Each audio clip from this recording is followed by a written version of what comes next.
seperti teman-teman lihat di video sebelumnya, saya menjelajah. Pasti timbul pertanyaan nih, kemana sih dan tujuannya apa? Nah, jadi di sini saya bertujuan melakukan mini riset, sebuah pengerjaan tugas gabungan dimulai dari rekayasa ide, mini riset yang merupakan penjelajahan, dan terakhir project, yaitu produk atau pembahasan yang sudah saya dapatkan dari wawancara di mini riset tersebut. Nah, jadi tadi kok banyak sekali daun-daunan, hutan, kita melihatnya segar ya. Jadi di sana saya menjelajah ke sebuah pendesaan, yaitu Desa Bancur Batu. Nah, di sini saya ingin mencari tahu mengenai perusahaan agrikultur. Jadi kan sebelumnya kita sudah membahas ya materi dari si agrikultur sendiri. Sekarang kita langsung terjun untuk mencari tahu bagaimana penerapan akuntansi agrikultur. Apakah sebuah perusahaan yang memang bergerak dalam bidangnya itu sudah menerapkannya, yaitu PSAK 69 atau belum. Marceline, is it just you and me in the wreckage of the world? CP BB Berkapam. Jadi CP ini merupakan perusahaan yang saya pilih untuk saya analisis. Nah, jadi hal pertama yang saya lakukan pastinya melakukan pengenalan terhadap perusahaan itu sendiri. Jadi, kan ada pepatah ya yang mengatakan bahwa tak kenal maka tak sayang. Maka ketika tidak menyayangi, maka tak akan ada informasi yang diberikan. Dari sana saya berpikir, oh, saya harus memahami dulu apa sih gambaran umum dari perusahaan ini. Jadi saya berkenalan dengan pemiliknya, meminta izin kepada pemiliknya. Jadi di sini pemiliknya ada dua, teman-teman. Jadi di sanalah saya meminta izin. Lalu setelah diizinkan, saya mulai mengulik dulu sebelum melakukan wawancara kan. Jadi saya pun berseluncur di media dan menemukan bahwa di Google itu memang ada perusahaannya dan dia memang berbentuk CP. Lalu disitulah timbullah pertanyaan apa saja sih yang ingin saya tanyakan.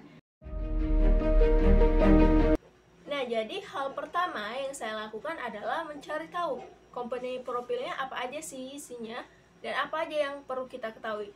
Nah, jadi hal pertama yang paling penting pasti mengenai judul dari usahanya, yaitu CP BB Berkapam. Nah, jadi saya mewawancarai Ibu Yosi selaku salah satu admin dari usaha ini.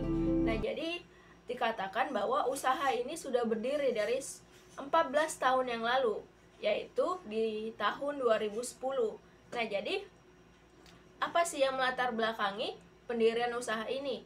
Jadi pendirian usaha ini dilatar belakangi dari kedua pemilik yang ingin mempunyai pekerjaan bebas, yaitu bisa fleksibel waktunya.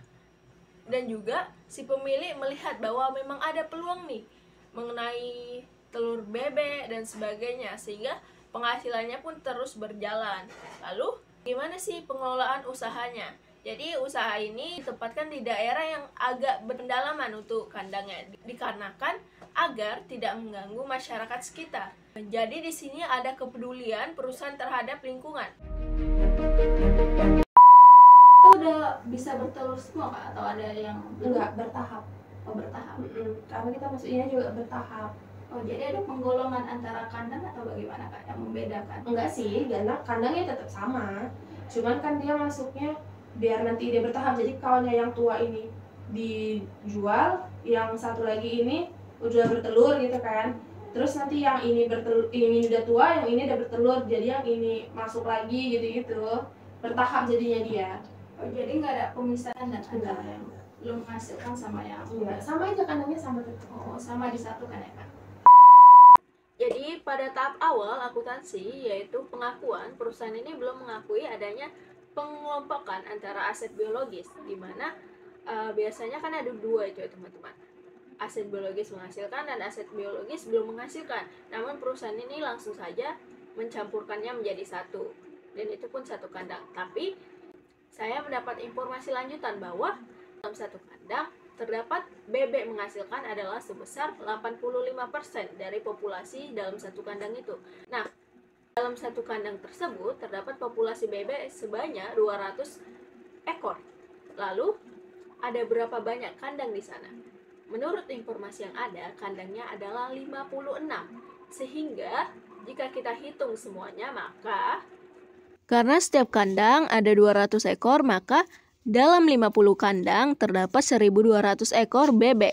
Maka dari itu dalam pengelompokannya dikatakan bahwa aset biologis menghasilkan adalah 85% dari total populasi. Maka didapatlah seperti perhitungan berikut. Lalu yang kedua adalah pengukuran. Jadi di sini saya mendapatkan data berupa dokumen dari si pemilik langsung. Nah, di sini saya dapat menyimpulkan bahwa usaha ini belum membebankan yang namanya biaya langsung dan biaya tidak langsung terhadap si aset biologisnya. Nah, oleh karena itu, pengukuran yang saya lakukan adalah sebagai berikut. Nah, jadi di sini dapat kita lihat ya teman-teman, ada harga lain yang mempengaruhi nilai perolehan dari si aset biologis, di mana ada biaya langsung dan biaya tidak langsung. Dari hasil totalnya, maka kedua biaya tersebut menambah yang namanya harga bibit awal dari si bebek betina sebelumnya. Nah, di sini perlu dilakukan perhitungan terhadap estimasi penyusutan aset biologis, karena pasti aset biologis mengalami yang namanya masa transformasi. Jadi di sini kita menghitung melalui rumusnya, yaitu nilai perolehan yang sebelumnya sudah kita hitung, nilai sisa estimasi yang didapatkan dari seluruh bebek yang ada di kandang yang bisa menghasilkan telur dikalikan dengan harga bebek tersebut ketika masa manfaatnya sudah habis dan kita akan menjualnya. Lalu yang terakhir adalah estimasi hasil telur per tahun, yaitu hasil telur harian dikalikan dengan 30 hari dikalikan dengan 12 bulan. Maka dari semua yang sudah kita dapatkan dimasukkanlah nilainya ke dalam rumusnya, sehingga penyusutan per tahunnya adalah 242 per putir. Namun ketika kita ingin melihat penyusutan per bulan, maka kita tinggal kalikan estimasi telur per tahun dikalikan dengan telur yang ada yang dihasilkan selama sebulan. Nah, yang ketiga adalah pencatatan. Jadi pencatatan yang saya lakukan terhadap perhitungan yang sudah kita lakukan adalah sebagai berikut.